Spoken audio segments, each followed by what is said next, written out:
Et c'est maintenant l'heure de notre segment Partenaire Bleu, de notre belle journée de l'automatisation et du numérique organisée en collaboration avec notre partenaire bleu, le Fonds de solidarité FTQ. Et sans plus tarder, j'aimerais vous présenter Madame Julie Morin, qui est vice-présidente aux investissements industrie. Hey, bienvenue Julie! Salut Carl, tu as été capable de dire mon titre?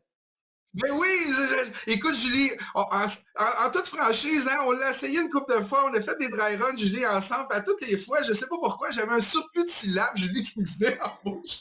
Puis là, je suis bien content de l'avoir eu, je me sens comme le gars qui a traversé la ligne d'arrivée. Écoute, Bravo. Julie, on est vraiment content de vous avoir avec nous dans l'organisation de cette belle journée-là. Puis je pense que c'est pas la dernière. On en fait plein d'autres ensemble. On a plein de beaux projets ensemble à réaliser. Puis j'aimerais que tu nous dises, Julie, d'entrée de jeu, là, pourquoi vous avez décidé de vous impliquer vraiment à fond dans l'industrie de l'automatisation et la numérisation de nos entreprises? Ouais, ben écoute, premièrement, merci beaucoup, Carl, hein. C'est vraiment une très belle opportunité pour nous. Puis pourquoi c'est important? Ben, en fait, pour nous, c'est une question de survie à long terme, puis de nous assurer qu'on va être encore là longtemps avec nos entreprises, avec nos partenaires.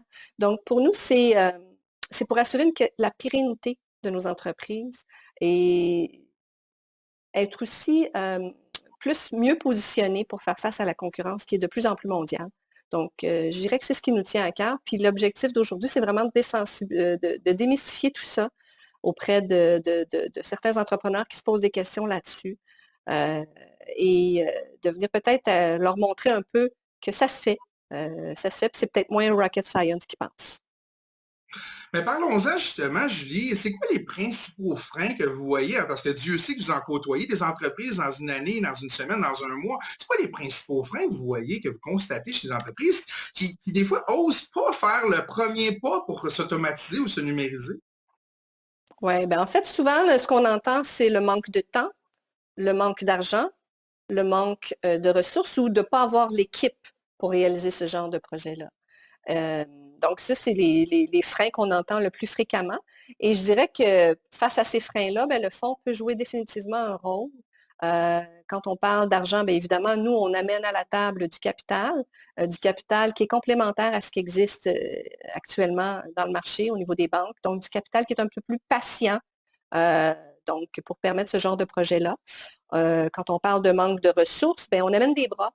On a plusieurs experts qui peuvent accompagner nos entreprises partenaires, euh, des experts dans la gestion de changement, des experts qui peuvent venir aussi aider euh, à mieux planifier. Je vais vous donner un exemple concret. On a eu une situation où on avait un partenaire qui avait choisi un fournisseur au niveau de son offre numérique, mais il avait un peu escamoté toutes les étapes au préalable pour se rendre au choix de ce fournisseur-là. Donc, on est venu les appuyer dans le choix des critères, dans l'aspect vision stratégique de leur offre numérique et s'assurer de mettre en place des critères pour un RFP dans le but de choisir le bon fournisseur. Donc, on a des équipes d'experts qui sont disponibles pour accompagner nos entreprises partenaires. Alors, quand on parle de manque de temps ou de manque de ressources, ben, on peut venir jouer aussi un rôle d'appui à cet égard-là. Mais justement, Julie, vous abordez le sujet. C'est quoi les facteurs de succès, justement, d'une entreprise là, qui cherche à s'automatiser? Comment que vous voyez ça, vous, au fond, ces facteurs de Ouais. succès-là? Il y a plusieurs facteurs, car je te dirais qu'un des principaux facteurs, il faut que ça soit aligné avec la vision stratégique de l'entreprise. Euh, Si c'est un projet qui n'est pas en lien avec la stratégie, il y a peu de chances peut-être, ou ça va être difficile là, de le mener à bon port. Donc, de faire quelque chose qui est aligné avec notre vision stratégique, avec le plan stratégique dès le départ, ça peut être un des facteurs de succès. Un autre facteur de succès, c'est qu'il faut que ça parte d'en haut. Il faut que la haute direction euh, ils mettent donne le ton, tourne à de top euh, et soit partie prenante de tout ça. Euh, et finalement, il faut s'assurer de mettre les bonnes personnes autour de la table pour ce projet-là.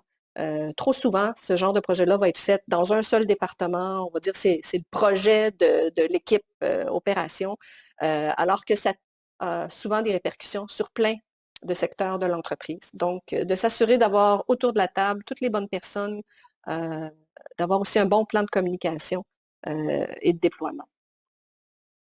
Donc, vous organisez en fait pour avoir ces fameux éléments facilitateurs, en fait.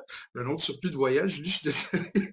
Non, mais ces éléments facilitateurs-là, justement, dans des journées comme aujourd'hui, qu'on organise ensemble, ça Ouais. permet justement de rencontrer, discuter, échanger avec des experts dans différents groupes de discussion, dans des ateliers, dans des différents segments qu'on a aujourd'hui. Mais justement, Julie, j'aimerais que tu m'énumères, selon vous, c'est quoi ces fameux éléments facilitateurs que vous offrez aux entreprises dans lesquelles vous investissez? Oui, bien, écoute, c'est sûr qu'avec nos 3300 partenaires, on en a qui ont fait des projets d'automatisation industrielle ou numérique. Alors, on peut évidemment mettre en contact des personnes qui sont passées au travers, faire du partage d'expertise, partage de bonnes pratiques. Je pense que quand on travaille avec le fonds, c'est une valeur ajoutée qu'on amène à la table, de pouvoir mettre en contact différentes personnes qui sont passées au travers. D'ailleurs, on va entendre des témoignages aujourd'hui à cet égard-là. Plusieurs d'entre eux sont des partenaires du fonds qui ont vécu des projets. Alors, ça, définitivement, c'est un facteur qui est facilitant de pouvoir échanger avec d'autres qui sont passés au travers des mêmes étapes. Euh, et évidemment, un autre facilitant, c'est tout l'accompagnement qu'on peut apporter.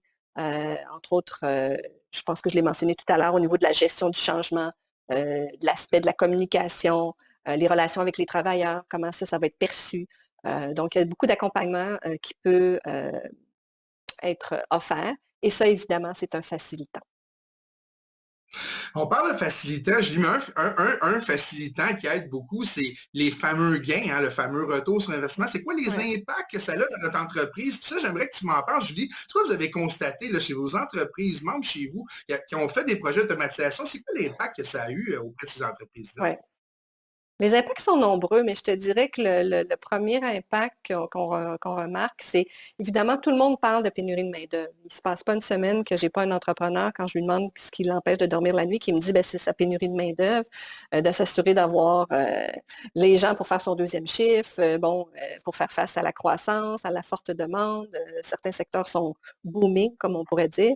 Donc, évidemment, de pouvoir automatiser certaines tâches qui sont peut-être plus répétitives, moins valorisantes, permet de contrer, si on veut, le contexte de pénurie de main-d'œuvre et de s'assurer peut-être de déplacer ces employés-là vers des tâches qui sont plus valorisantes, moins difficiles sur le corps humain ou peut-être même avec plus de valeur ajoutée. Donc, définitivement, ça, c'est un des gains au niveau de la main-d'œuvre. L'autre gain qu'on voit aussi, c'est beaucoup au niveau du contrôle de la qualité. On voit définitivement de la qualité améliorée dans des processus qui ont été plus automatisés. Et évidemment, si on dit augmenter la qualité, être plus efficace au niveau de la main-d'œuvre, souvent ça se traduit avec des chiffres positifs au niveau des résultats financiers. Et ça, ben, c'est tout à l'avantage de l'entreprise et ça assure justement sa compétitivité dans un marché qui est de plus en plus mondial. Donc, Julie, on parle vraiment d'impact concret. Hein? On est loin de Oui, potentiellement peut-être que, là, c'est des exemples très, très concrets que vous nous dites aujourd'hui. Nous aussi, on le constate là, parmi nos membres, là, parmi toutes les entreprises qui se font automatiser, ils ont ces mêmes gains-là. Donc, c'est ça qui est encourageant. Là, je me mets dans la peau, Julie, en terminant. Dernière question, là, puis je te libère après. Mais on se met dans la peau là, d'une entreprise qui nous écoute en ce moment aujourd'hui, qui veut s'automatiser, qui regarde tout ça, par où commencer. Ce serait quoi les 4 conseils là, que tu aurais à lui donner, Julie, là, en terminant, pour que cette entreprise-là dise, OK, ben là, je dois commencer par ça, je dois faire ci, faire ça. Explique-nous ça, Julie, dans tes mots. ouais, ben en fait, je pense qu'un premièrement, un bon plan stratégique et le choix d'un projet qui va être aligné avec la vision stratégique, j'en ai parlé tout à l'heure, définitivement un des premiers conseils que je leur donnerais. Puis aussi, ben, il faut solidifier le processus qu'on veut automatiser. Il faut peut-être le solidifier avant de vouloir l'automatiser, se poser la question sur ce processus-là, euh, son procédé, mettons un procédé manufacturier en particulier. Je pense qu'il faut faire une bonne analyse. Donc, ça revient avec l'aspect planification. Et peut-être deux autres conseils, l'analyse évidemment de la rentabilité. Il faut savoir un peu dans quoi on s'embarque au niveau financier. Euh, et ça, ben, il va y avoir des ateliers un petit peu plus tard à ce sujet-là. Et évidemment, analyser les données en temps réel et en continu. parce qu'il va falloir aussi, évidemment, améliorer les processus une fois qu'ils vont être automatisés. Continuer, Mais amélioration continue. merci beaucoup, Julie. C'est tout le temps qu'on avait. Malheureusement, Julie, sincèrement, j'aurais jasé 1 heure de temps avec toi, mais la bonne nouvelle, c'est qu'on va avoir la chance de se reparler dans d'autres occasions, Ouais. hein, parce qu'on va faire plusieurs autres journées de l'industrie ensemble comme ça. Écoute, c'était Julie Morin, vice-présidente aux investissements industrie au Fonds de solidarité FTQ. Julie, je l'ai eu pour encore d'une fois, d'un coup, en fait. Je suis très, très fier de moi. Mais Julie, on est très, très content de t'avoir reçu. Puis je te souhaite une belle fin de journée. Puis on se reparle dans un de nos groupes. On va rééchanger ensemble. Puis on est Ouais. super heureux de faire cette première belle journée-là ensemble. Merci infiniment, Julie. Merci, Carl.